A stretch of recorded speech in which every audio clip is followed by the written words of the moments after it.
Il y a longtemps, dans un village nommé Écossais, vivait une princesse nommée Ada. Elle était la première fille du roi Omari. Contrairement à ses 3 plus jeunes sœurs, Ada était célibataire en raison de sa corpulence. Elle n'attirait aucun prétendant en raison de son poids considérable, ce qui faisait d'elle la cible de moqueries de certains villageois. Certains se moquaient d'elle en chanson, tandis que d'autres propageaient des ragots sur son poids. Certains prétendaient qu'on attachait 3 ceintures ensemble pour que ça aille autour de sa taille, tandis que d'autres prétendaient qu'elle pouvait manger une chèvre entière en une journée. Les parents d'Ada, le roi Omari et la reine, inquiets pour leur fille, tentèrent plusieurs fois de l'associer à des mariages arrangés, mais sans succès. Ada, cependant, avait perdu tout espoir en raison de sa dépendance à la nourriture et croyait que tout homme l'épousant le ferait pour son statut, non par amour. Ada désirait être aimée par celui qui l'épouserait.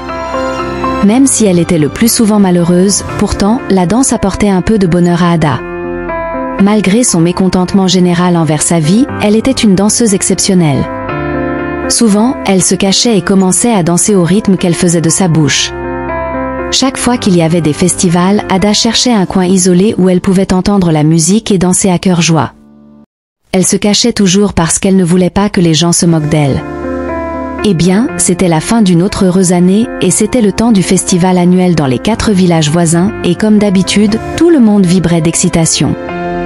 Certaines personnes ne pouvaient pas attendre pour présenter leur meilleure parure, certaines polient leurs pas de danse pratiqués sous les instruments de musique. Tandis que d'autres ne pouvaient pas attendre pour profiter de la variété des repas qui seront servis ce jour-là. Ada, en revanche, ne voulait que trouver un lieu isolé qui lui donnerait la liberté d'exprimer ses pas de danse. Enfin, elle a trouvé un endroit où elle pouvait entendre les tambours et les flûtes clairement. Puis elle a commencé à danser avec un large sourire sur son visage. Cependant, elle a rapidement remarqué que le son du tambour devenait de plus en plus fort, mais elle l'a ignoré parce qu'elle était absorbée dans sa danse. Soudain, la musique du festival s'est arrêtée, mais le son du tambour a continué. Elle s'est immédiatement tournée et a vu un homme jouer du tambour avec un énorme sourire sur son visage. L'homme a cessé de jouer et a demandé pourquoi avait-elle arrêté de danser. Ada a immédiatement commencé à courir et l'homme l'a suivie.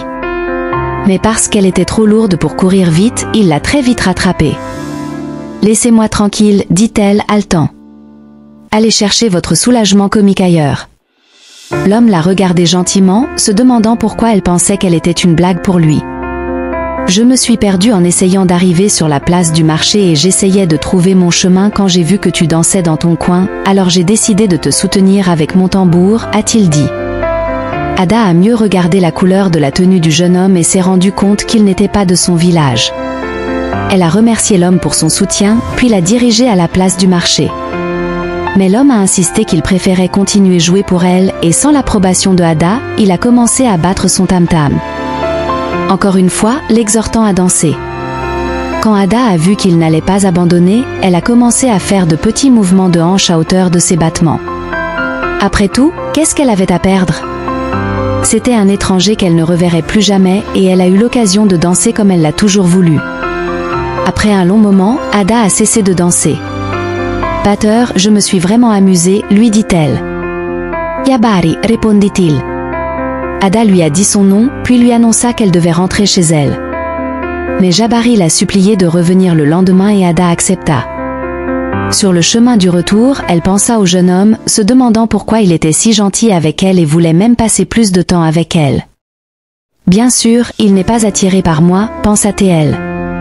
Elle pensa toute la nuit qu'il était inhabituel pour un homme si beau d'être attiré par une femme comme elle. Elle ne pouvait pas arrêter de penser à lui, mais elle a fait de son mieux pour ne pas être trop excitée. Dans la soirée du lendemain, Ada a rencontré son nouvel ami, Jabari. Quand Jabari a posé les yeux sur elle, il était tellement excité et Ada était excitée de le voir aussi.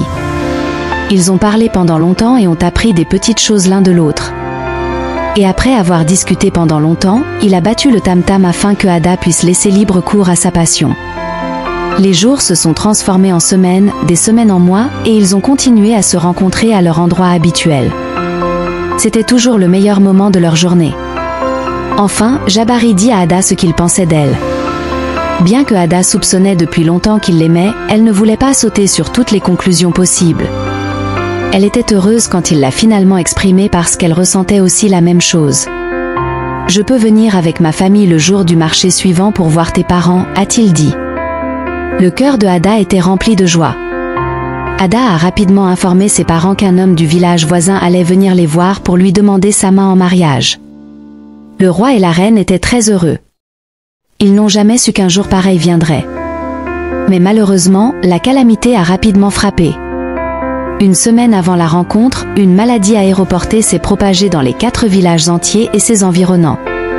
Pour empêcher les gens de propager la maladie, chaque village a fermé leurs frontières et leurs dirigeants leur ont également demandé de rester à l'intérieur de leur maison.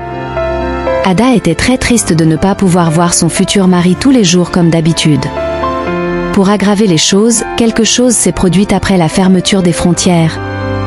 Ada a contracté la maladie et durant plus de 3 mois, elle a eu du mal à rester en vie. La maladie a grandement affecté son appétit, ce qui l'a rendue faible et il était impossible pour elle de finir une demi-assiette de nourriture en une journée. Au fil des mois, un herboriste a finalement trouvé un remède et les gens ont progressivement commencé à se sentir mieux. Quand Ada s'est complètement rétablie, la première chose qu'elle a découverte était qu'elle avait massivement perdu du poids. Elle ne pouvait pas le croire. Elle était presque aussi mince que ses 3 sœurs, c'était un rêve devenu réalité. Ce n'était pas la seule chose qui avait changé. Son visage était également devenu plus défini, et sa beauté était évidente même pour les yeux aveugles. Elle a réalisé que partout où elle allait, elle était regardée avec admiration par des hommes qui n'avaient jamais prêté attention à elle dans le passé. Les hommes les plus riches parmi eux ont également commencé à se rapprocher d'elle pour des conversations de mariage. Ada a commencé à se sentir au sommet du monde, et tout d'un coup, elle se sentait trop bien pour Jabari. Lorsque les frontières étaient enfin ouvertes, Ada s'est rendue à leur endroit favori où elle et Jabari avaient l'habitude de se voir. Ada savait que Jabari serait certainement là-bas à l'attendre. Quand Jabari posa les yeux sur elle, il ne l'a presque pas reconnue. « Par tous les dieux ! Ma princesse, votre beau sourire m'a vraiment manqué, a-t-il dit. Ada lui a demandé d'arrêter, elle se sentait trop supérieure pour être en sa présence. Jabari pensait qu'elle agissait ainsi parce qu'il lui avait manqué.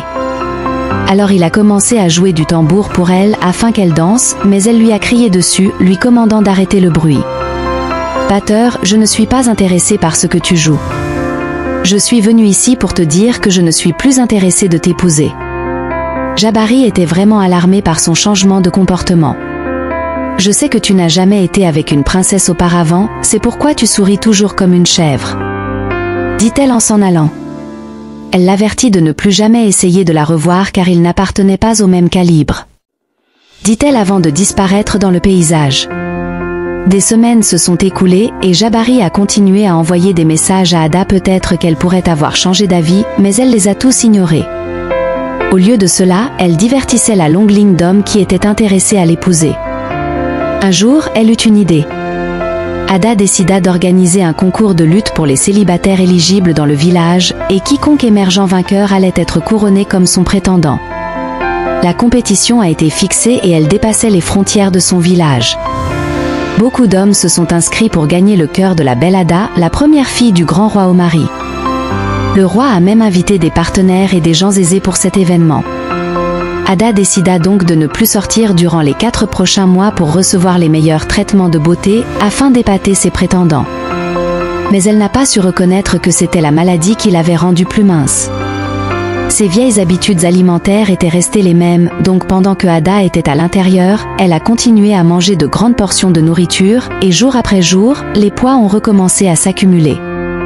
Lorsque les 4 mois s'étaient écoulés, Ada avait recouvert sa taille précédente. Elle était déçue d'elle-même et a fait de son mieux pour annuler l'événement, mais son père a refusé. « Je suis sûre que tu trouveras un prétendant quelle que soit ta situation actuelle », il lui rassura. Le jour de l'événement, des guerriers, des agriculteurs, des commerçants et de nombreux célibataires éligibles se sont dirigés vers la place du village, se préparant pour gagner le cœur de Ada. Mais quand Ada a été appelée pour saluer ses visiteurs, les hommes la regardèrent sous le choc. Elle n'était pas ce que la rumeur décrivait, et un par un, ils ont commencé à s'éloigner, rentrant chez eux. Ada n'avait jamais été aussi gênée de toute sa vie. Quand elle était sur le point de partir à cause de la honte, ses yeux se sont posés sur une silhouette familière. C'était Jabari, mais ce n'était pas le Jabari qu'elle connaissait. Il était habillé comme une royauté, très différent du matériel de basse qualité qu'ils portaient lors de leur rencontre. Ils se sont regardés pendant un moment et une voix bientôt interromput leur regard. « Mon prince, votre père est prêt à partir maintenant. » Tout comme Ada, Jabari était une royauté. Son père était le roi de l'un des 4 villages. Mais à cause de son amour pour la musique, il se déguisait habituellement pour jouer du tambour avec tout le monde pendant les festivités, parce qu'il ne voulait pas être traité spécialement par les autres villages. Alors que Ada regardait Jabari tourner le dos et commencer à marcher au loin, elle a réalisé qu'elle avait perdu un homme bon, qu'il aimait malgré tout. C'est tellement dommage parce qu'elle n'a jamais eu l'occasion de retrouver l'amour et finalement elle a dû se contenter d'être la 10e épouse d'un vieux chef. La morale de cette histoire est que vous ne devriez jamais négliger ceux qui étaient là pour vous quand vous étiez au pire moment de votre existence. Parce que ce type de personne devient assez rare ces jours-ci, et si vous les traitez injustement, vous pourriez ne jamais avoir l'occasion de retrouver ces mêmes personnes quand vous seriez au plus bas. Merci d'avoir regardé cette histoire aujourd'hui. Veuillez commenter ce que vous avez appris et n'oubliez pas d'aimer et partager avec vos proches. À la prochaine et au revoir.